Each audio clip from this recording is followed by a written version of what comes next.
Hi Raghav bhai, welcome to this podcast and thank you agree करने के लिए. It is understandable the brand that you are running, आपका schedule काफ़ी ज़्यादा busy होता है. I've seen you guys rushing from one place to other, so thank you for getting out your time and doing this podcast. नहीं नहीं यार, it's a daily routine. तो ठीक है, हमारे लिए बहुत ही एकदम नॉर्मल है वो. Okay, from the scale of 1 to 10, how excited are you guys for this podcast? Very 10 out of 10. 10 out of 10? Yes, something new. Likewise. देखते हैं As I mentioned in the morning, I'm a big fan of your brand. I love your brand. I love the quality of clothes, thanks. right? But I have a question जो audience के perspective से है. Audience who haven't used Powerlook yet, who are not aware of this brand. So on their behalf, why Powerlook? What is so special about Powerlook? Why Powerlook, I mean why not Powerlook. मतलब आपको जो भी high end fashion, fast fashion, आप जो भी देखो market में आज जो भी मिल रहा है आपको, वो सब पावर लुक में मिल जाएगा at the very reasonable prices. I have two questions for you guys. Firstly, for our audience and their reference, can you please break down your roles in Powerlook? So, what does Amar does in Powerlook? What is his role, and what does Raghav do in Powerlook? I look after the product development, product designing, and you can say production also. Or Raghav, bhai, what do you look into? I look into the offline all stores का expansion. तो stores में कौन से states में, कौन से city में stores डालने हैं, store का sales, stores में क्या requirement है, ये मेरा main role होता है. You just mentioned about offline market expansion. So, let's say from 3 to 5 years from now, how are you planning to expand the offline market of Powerlook? We are planning at least 50 shop in 3 years, जो all COCO model रहेंगे, company owned, company operated. So after that we are thinking about the franchisee. As an individual business minded person, would you guys prefer franchisee or a company owned? First priority is always company own. और once भी मतलब सारे metro cities में company own stores हो जाते हैं तो उसके बाद आप फ्रेंचाइजी मॉडल पे भी जा सकते हो. इट्स नॉट अ मतलब it's not Already- a bad option. It's always a good option to go franchisee. Already हमें फ्रेंचाइजी के लिए बहुत इंक्वायरीज है, जो हमारे एग्जिस्टिंग कस्टमर्स हैं जिन्होंने ऑनलाइन शॉपिंग किया, ऑफलाइन शॉपिंग किया है, तो वो तो हमें फ़ोन कर करके परेशान करते कि भाई कुछ तो फ्रेंचाइजी मॉडल दो, मैं यहाँ से हूँ, मैं वहाँ से हूँ, आपके शॉप से तो बहुत दूर हूँ, कुछ तो दो.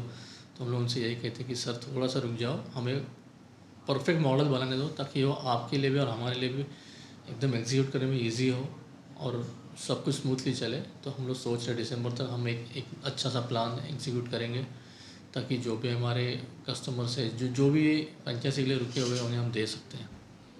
How is the experience of working together as brothers?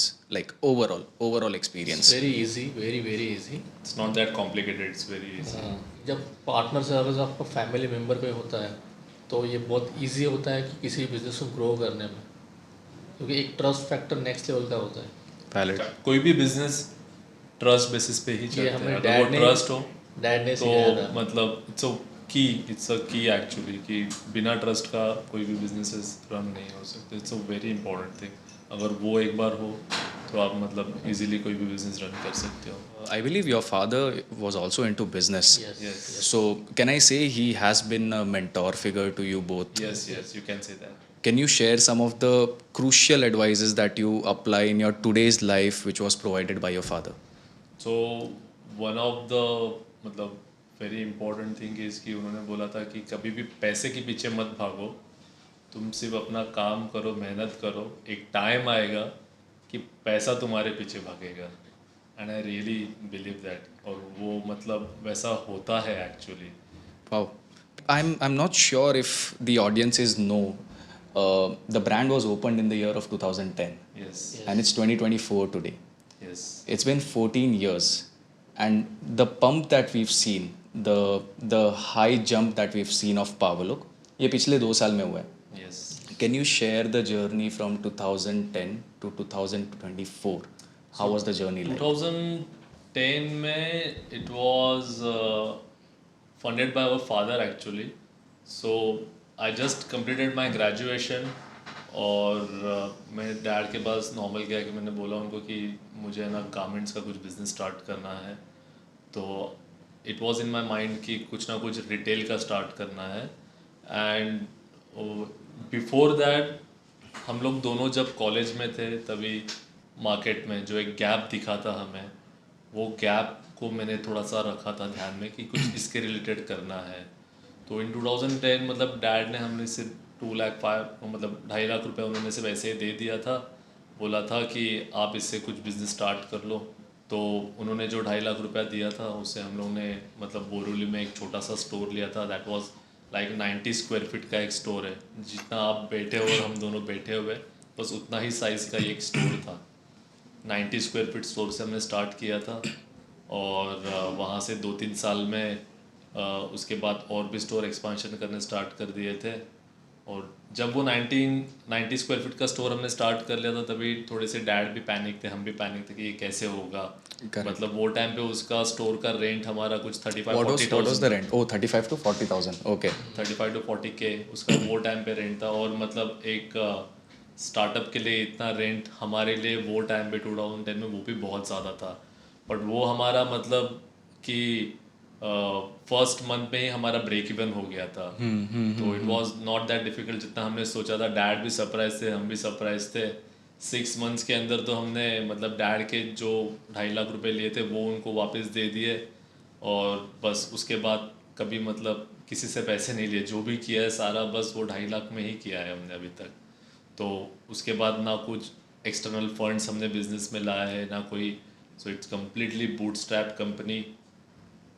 बस ऐसे हम लोगों ने स्टार्ट किया था ये. Wow. What sets Power Look apart from every other brand that we have in the market right now? Like every brand, Zara, H&M. What is that one or two or three element that sets Power Look apart from all the brands? So if you see कि जो trends आते हैं power look में ना वो आपको major वो सारे फैशन आपको वो टाइम पे ज़ारा में दिख जाएंगे.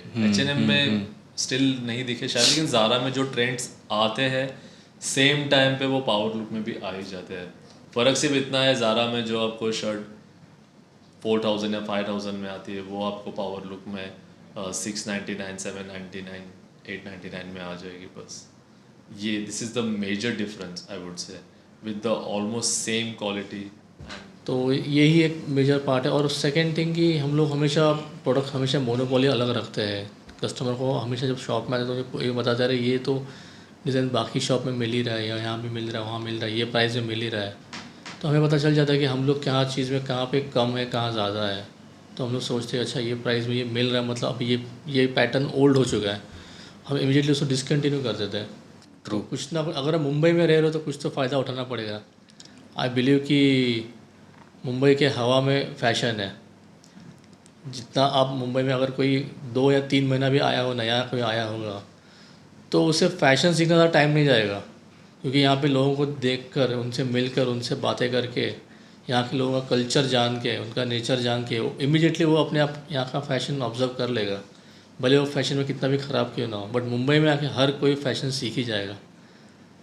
तो मैं सोचता हूँ कि हम लोग इतने साल से मुंबई में रहे तो हम लोग को तो यहाँ के कस्टमर्स के लोगों के नस नस से मालूम है कि कौन सा फ़ैशन कौन से कलर्स कौन से पैटर्न्स. तो ये सब मिला के एक होता है मिक्सचर बनता है तब जाके पावर लुक बनता है. Correct. Mumbai ki hawa mein fashion hai was the mic drop of this episode. But moving forward, so again we'll go back to the question, the 2010 to 2024 ka journey. What are some of the biggest lessons that you guys have learned growing this brand, Power Look? सबसे important तो ये है कि customer satisfaction is very important. आपको customers के requirements समझ at least for the initial time जब आप बिज़नेस सेटअप करते हो तो जो फर्स्ट 2-3 ईयर्स होते हैं या फिर जो स्टार्टिंग का पीरियड होता है वो टाइम पे आपको कस्टमर के नीड्स एंड रिक्वायरमेंट्स समझना बहुत इंपॉर्टेंट होता है. तो deep involvement is very important in any business. At least for the first initial time पे तो वो बहुत ज़्यादा इम्पॉर्टेंट है. Guys, all the clothes that we have of Power Look so far, every single shirt or pants, the fashion is more escalated towards the men's fashion side. उसके पीछे कोई particular reason है? यार वी सॉ कि there is a gap in a market women's के लिए तो मतलब बहुत सारे ऑप्शंस है अभी भी मार्केट में मेंस में फ्रैंकली स्पीकिंग आई डोंट सी कि इतने अच्छे और बेटर ऑप्शंस है with the affordable prices Interesting. Raghav bhai, what is your take on this? Like why is Power Look escalated towards men's fashion?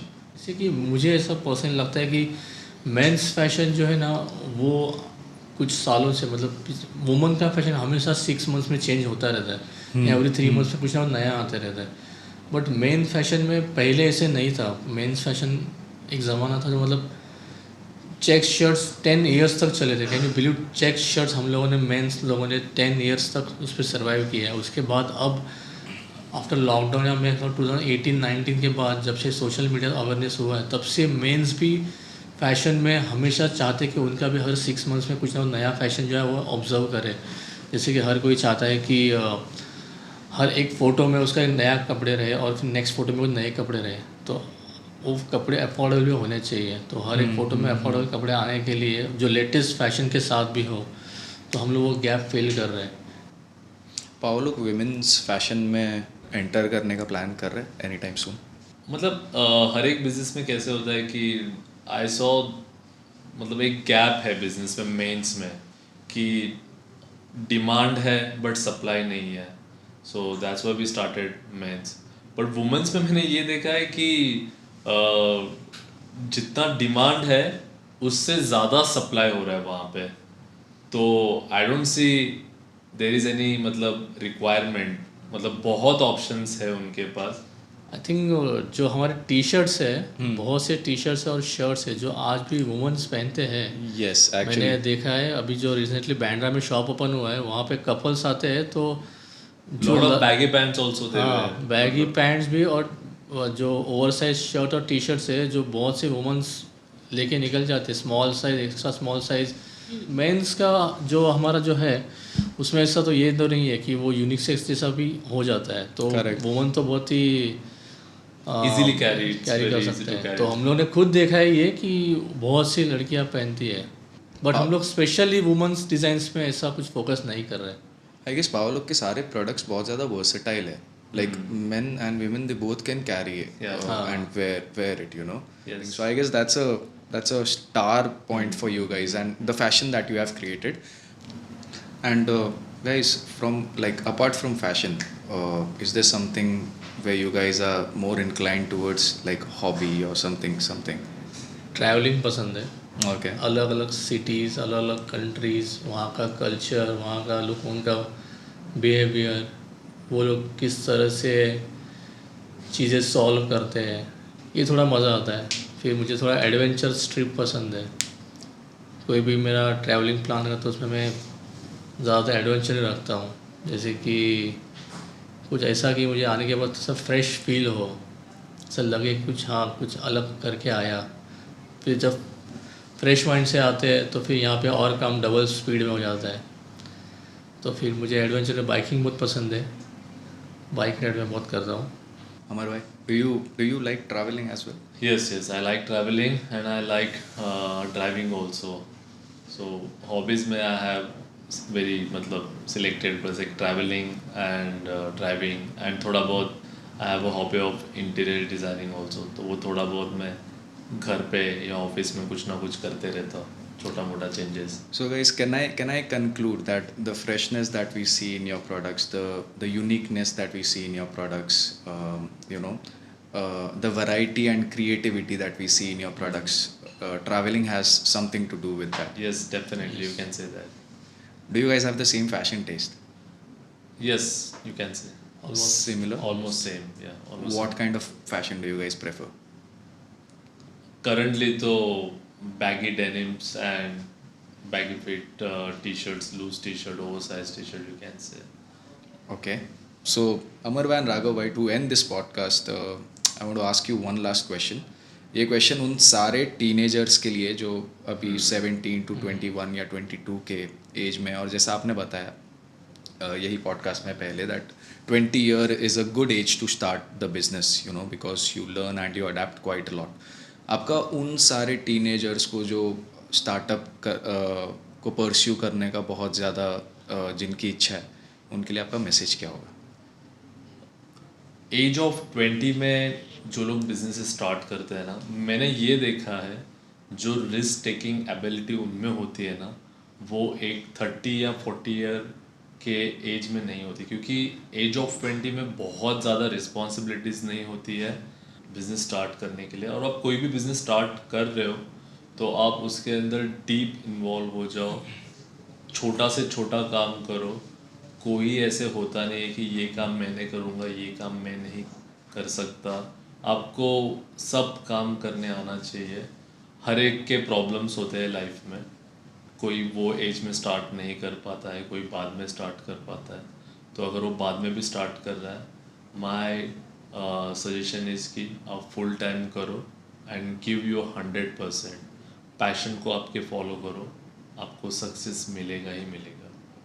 I think कोई भी entrepreneur को अगर कोई बिज़नेस सक्सेस करना भी हो तो सबसे बेस्ट वे ये होता है कि जो उस बिज़नेस में सक्सेसफुल है उसे फॉलो करना चाहिए. देखना चाहिए कि उन्होंने अपने गलतियों को किस तरह से सॉल्व किया था.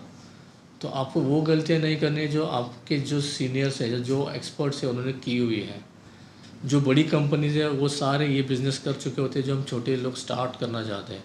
तो हमेशा उनसे हमेशा एक इंस्पिरेशन लेना चाहिए कि उन्होंने स्टार्ट में किस तरह से सर्वे किया था बिज़नेस में, और किस तरह से उन्हें क्या चीज़ें थी जो उन्होंने नहीं की थी, क्यों नहीं की थी वो पता लगा. उसके बाद आप कोई नया बिज़नेस में हाथ डालो. ये एक बहुत ईजी वे होता है कि दूसरों की गलती से सीखो और खुद गलती मत करो. तो ये एक ईजी वे होता है आपको आगे बढ़ने के लिए. Okay. Right, guys. Thank you so much for this beautiful episode Thanks, of, thanks, Jayesh. of the Thank you. podcast.